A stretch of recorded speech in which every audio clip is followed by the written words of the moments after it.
জুলাই অভ্যুত্থানে অংশগ্রহণকারীদের দায় মুক্তি অধ্যাদেশ উপদেষ্টা পরিষদে অনুমোদন। আন্দোলনকালীন রাজনৈতিক মামলা প্রত্যাহারের সিদ্ধান্ত। সন্ধ্যায় প্রধান উপদেষ্টা তারেক রহমান বৈঠক। নির্বাচনে ব্যত্যয় হলে সার্বভৌমত্ব হুমকির মুখে পড়বে আশঙ্কা বিএনপি। নির্দিষ্ট দিনে অনুষ্ঠিত হবে পাবনার দুটি আসনে নির্বাচন। আদেশ আপিল বিভাগের প্রার্থিতা নিয়ে ইসিতে ষষ্ঠ দিনের আপিল শুনানি। এবং জুলাই গণহত্যা মামলায় হাসিনা কামালের আমৃত্যু কারাদণ্ডের আপিল শুনানি 20 জানুয়ারি। পরদিন জয় পলকের অভিযোগ গঠনের আদেশ।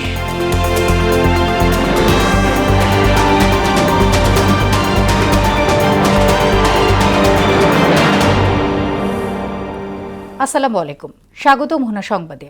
এতক্ষণ শুনছিলেন শিরোনাম, আর পুরোটা সংবাদ জুড়ে আছে আমি সোনিয়া ইসলাম। এবারে বিস্তারিত। জুলাই গণ অভ্যুত্থানে অংশগ্রহণকারী যোদ্ধাদের আইনি সুরক্ষার জন্য উপদেষ্টা পরিষদে জুলাই গণ অভ্যুত্থানের দায় মুক্তি অধ্যাদেশ অনুমোদন দেওয়া হয়েছে। বিকেলে ফরেন সার্ভিস একাডেমিতে সমসাময়িক ইস্যুতে আয়োজিত ব্রিফিংয়ে এ তথ্য জানিয়েছেন আইন বিষয়ক উপদেষ্টা আসিফ নজরুল। তিনি বলেন, জুলাই আগস্টের রাজনৈতিক প্রতিরোধে ফৌজদারি মামলা থাকলে সরকার তা প্রত্যাহার করবে। নতুন করে আর মামলাও করা হবে না। জুলাই গণ অভ্যুত্থানকারীদের বিরুদ্ধে কোথাও কোনো মামলা হয়েছে কিনা তাও খতিয়ে দেখার কথা জানান আইন উপদেষ্টা। নতুন বাংলাদেশ নির্মাণের যে আমাদের প্রত্যয় ছিল, সেখানকার কমিটমেন্ট ছিল যে আমরা জুলাই গণ অভ্যুত্থান সুরক্ষা ও দায় নির্ধারণ অধ্যাদেশ আজকে ক্যাবিনেটে অনুমোদিত হয়েছে। এটা আশা করি আগামী 5-7 দিনের মধ্যে গেজেট নোটিফিকেশনের মাধ্যমে আইনে পরিণত হবে। এখানে আমরা মূলত যেটা করেছি সেটা হচ্ছে জুলাই গণ অভ্যুত্থান কালে রাজনৈতিক প্রতিরোধের উদ্দেশ্যে সংগঠিত কার্যাবলী থেকে জুলাই গণ অভ্যুত্থানকারীদের দায় মুক্তি দেওয়া হয়েছে। প্রধান উপদেষ্টা অধ্যাপক মোহাম্মদ ইউনূসের সঙ্গে বিএনপি চেয়ারপারসন তারেক রহমানের বৈঠক অনুষ্ঠিত হবে যমুনায়। এতে দেশের চলমান রাজনৈতিক পরিস্থিতি সহ নানা বিষয়ে আলোচনার সম্ভাবনা রয়েছে। এর আগে গত বছরের 13ই জুন লন্ডনের ডরচেস্টার হোটেলে প্রধান উপদেষ্টা ডক্টর মোহাম্মদ ইউনূস ও বিএনপির তৎকালীন ভারপ্রাপ্ত চেয়ারম্যান তারেক রহমানের মধ্যে একটি বৈঠক অনুষ্ঠিত হয়। দর্শক, এই নিয়ে আরো জানাতে যমুনা থেকে যুক্ত হচ্ছেন সহকর্মী সুরাইমনি। আমরা চলে যাচ্ছি তার কাছে। মনে প্রধান উপদেষ্টা ও তারেক রহমানের বৈঠকের বিষয়ে এই মুহূর্তে কি আপনার কাছে তথ্য আছে জানাবেন।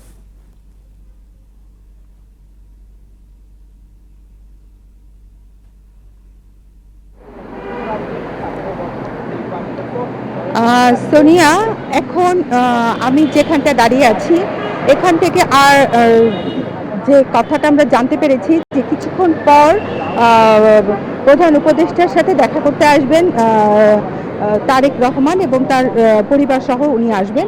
এবং আমি যেটুকু জানতে পেরেছি যে সন্ধ্যার কিছু পরই উনি আসবেন। তো আপনি হয়তো জেনে থাকবেন যে যখন খালেদা জিয়া বেঁচে ছিলেন তখন কিন্তু তারেক রহমানের সাথে প্রধান উপদেষ্টা একটা বৈঠক হয়েছিল লন্ডনে। তো তারপর থেকে এ পর্যন্ত কিন্তু আর কোনো বৈঠক হয়নি এবং এ পর্যন্ত কিন্তু আমরা দেখেছি তার সাথে কোনো এরকমভাবে আজকের মতো করে কোনো আলাপ আলোচনা হয়নি বলে আমরা জানতে পেরেছি। কিন্তু আজকে যেই দেখা করার এই বিষয়টা বা বৈঠকের যে বিষয়টা, এটা পূর্ব নির্ধারিত ছিল, কিন্তু খালেদা জিয়া মারা যাওয়ার পরে হয়তো এই বৈঠকটা একটু পিছিয়েছে বা এরকম কিছু হতে পারে। কিন্তু আমি কিছুক্ষণ আগে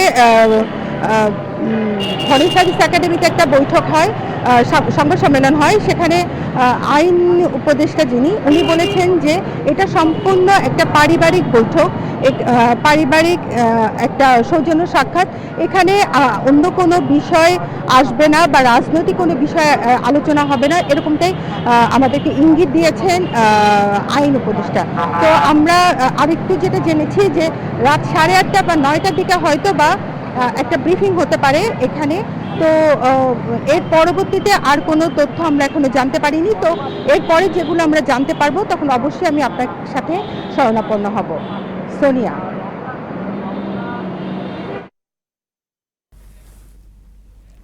স্বচ্ছ স্বাভাবিক নির্বাচনের জন্য লেভেল প্লেইং ফিল্ড জরুরি বলে মন্তব্য করেছেন বিএনপি নেতারা।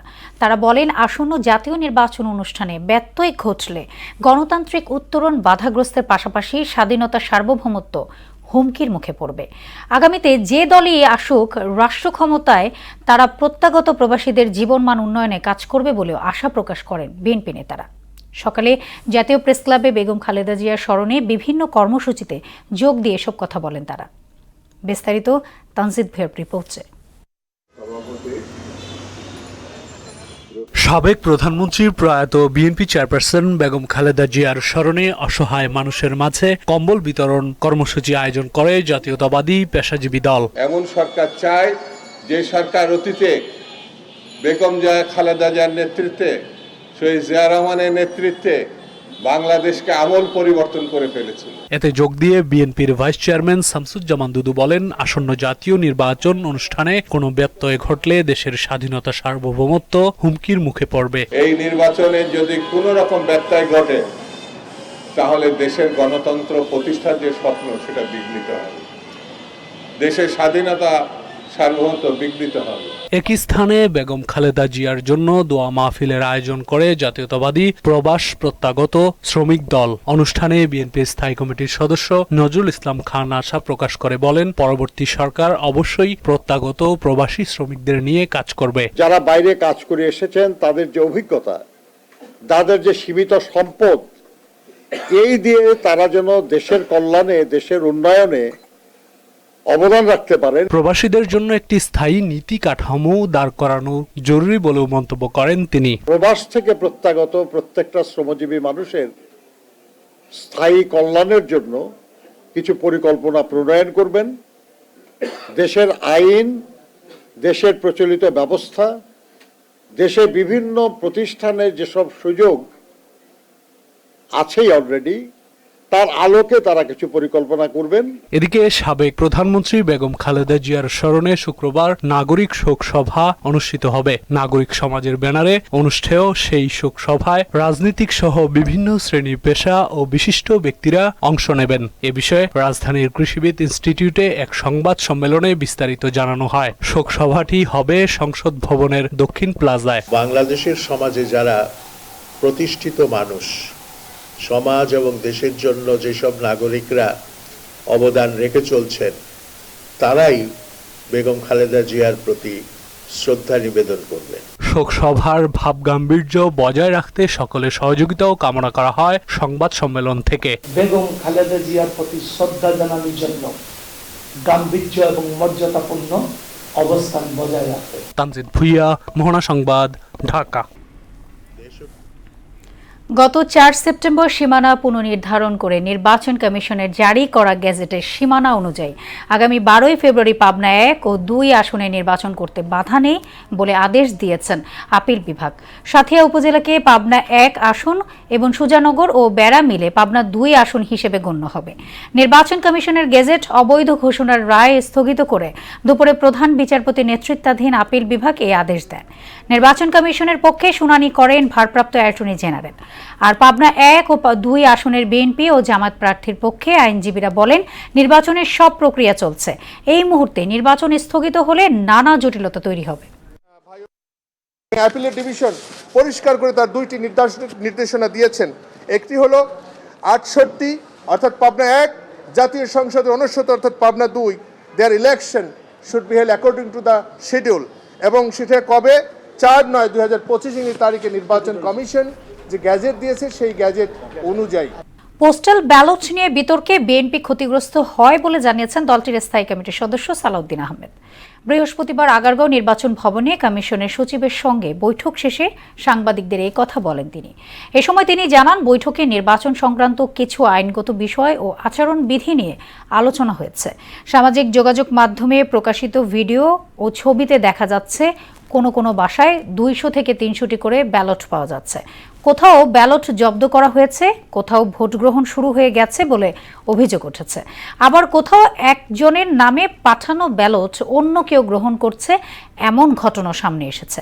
এক জায়গায় বিপুল সংখ্যক ব্যালট পাওয়া গেলে তার দায় কার, এসব বিষয়ে নির্বাচন কমিশন ও পররাষ্ট্র মন্ত্রণালয়কে পরিষ্কার ব্যাখ্যা দিতে হবে। ইসিতে প্রার্থীদের আপিল নিষ্পত্তির ৬ষ্ঠ দিনের শুনানি শেষ হয়েছে। প্রথমার্ধে ৫০টির মতো আপিল নিষ্পত্তি করা হয়। এর মধ্যে ২৩টি মঞ্জুর, ১৪টি নামঞ্জুর, ১৩টি অপেক্ষমান রয়েছে।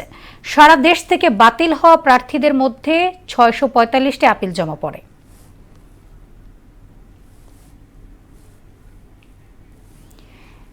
জুলাই অভ্যুত্থানে মানবতা বিরোধী অপরাধ মামলায় শেখ হাসিনা ও আসাদুজ্জামান খান কামালের আমৃত্যু কারাদণ্ডের বিরুদ্ধে প্রসিকিউশনের আপিল চেম্বার আদালতের কার্যতালিকাভুক্ত হয়েছে।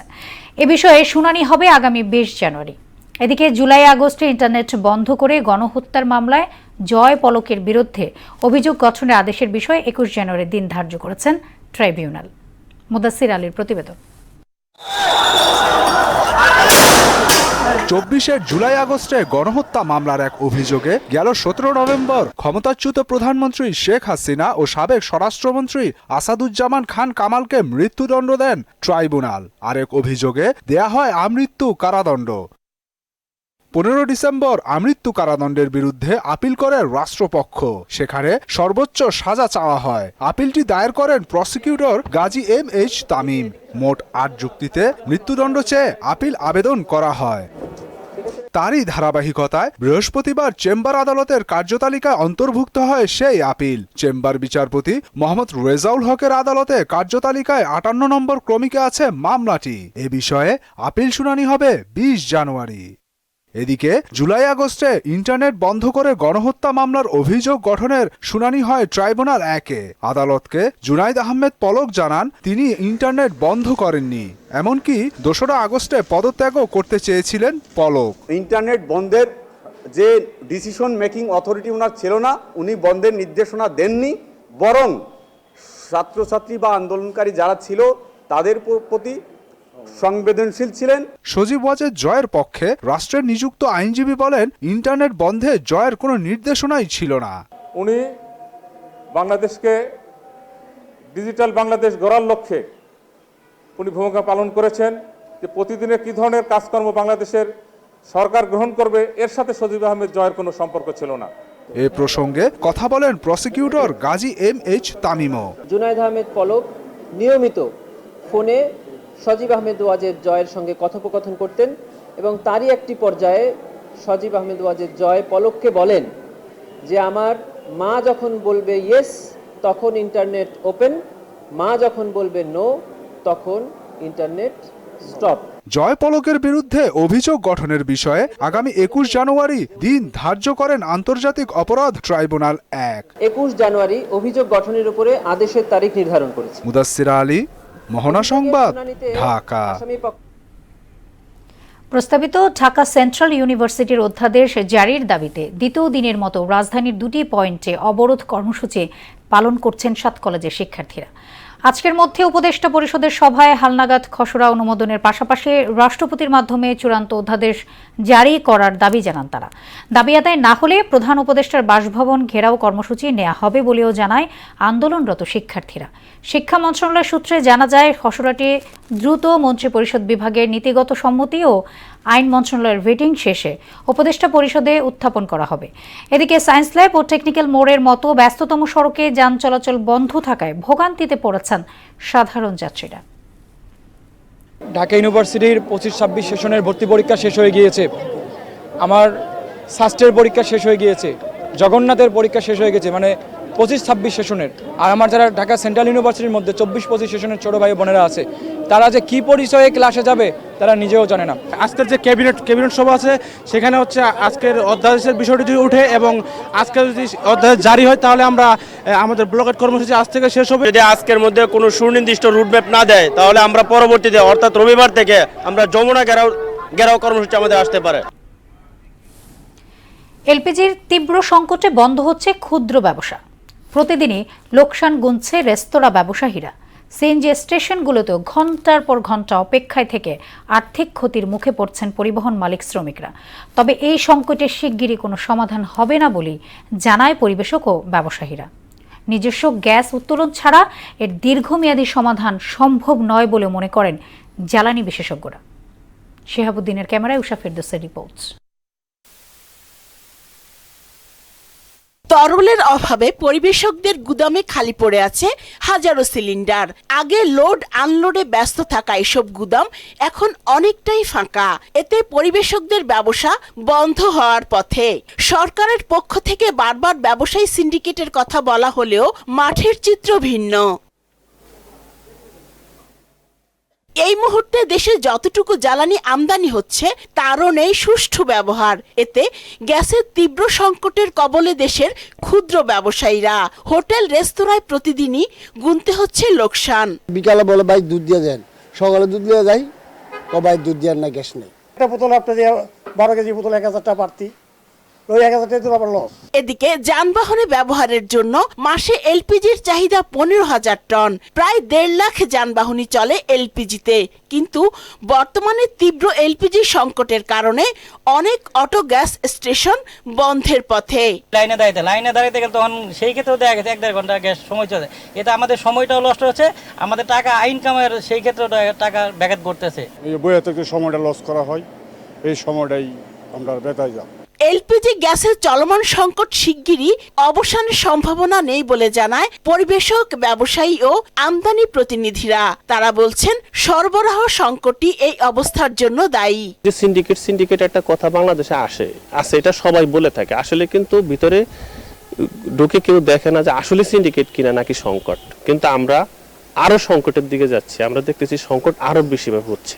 এলসি যদি পারমিশন হয়েও যায়, এলসি যদি করেও থাকে কোম্পানিগুলো, সেক্ষেত্রে আশা করি যেন আরো 2 মাসের মতো সময় লাগবে। একটা দোকানদারের ডেইলি বিক্রি করতে পারে সে 100 পিস, সে পাইলো 5 পিস, তখন সেও তারও কষ্টের একটা ব্যাপার আছে। তখন ওই 5 পিসের উপর সে যতটুকু বিক্রি করি সে পোষায় নিতে পারে সেটা চেষ্টা করবে।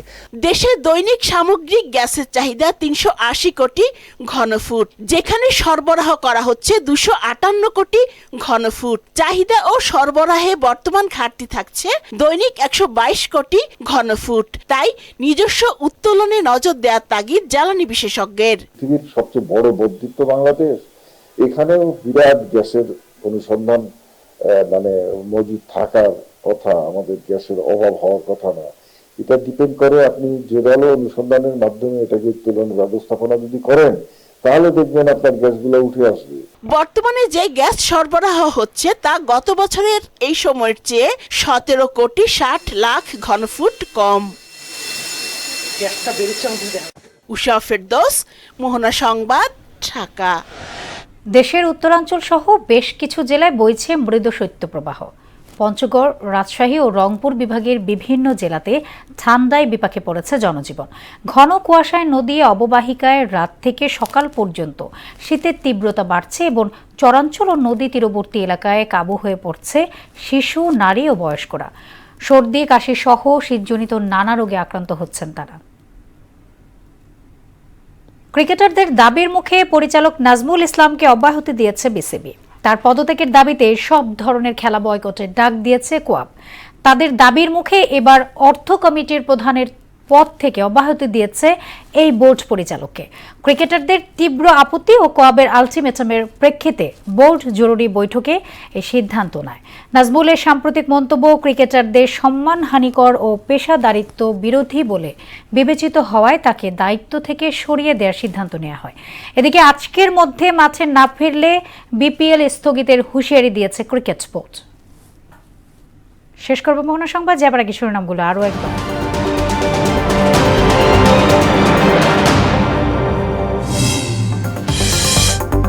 জুলাই অভ্যুত্থানে অংশগ্রহণকারীদের দায় মুক্তি অধ্যাদেশ উপদেষ্টা পরিষদে অনুমোদন, আন্দোলনকালীন রাজনৈতিক মামলা প্রত্যাহারের সিদ্ধান্ত। সন্ধ্যায় প্রধান উপদেষ্টা তারেক রহমান বৈঠক, নির্বাচনে ব্যত্যয় হলে সার্বভৌমত্ব হুমকির মুখে পড়বে আশঙ্কা বিএনপি।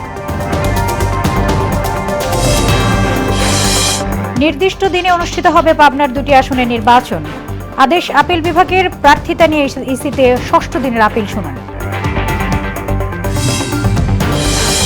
এবং জুলাই গণহত্যা মামলায় হাসিনা কামালের আমৃত্যু কারাদণ্ডের আপিল শুনানি 20 জানুয়ারি। পরদিন জয় পলকের অভিযোগ গঠনের আদেশ।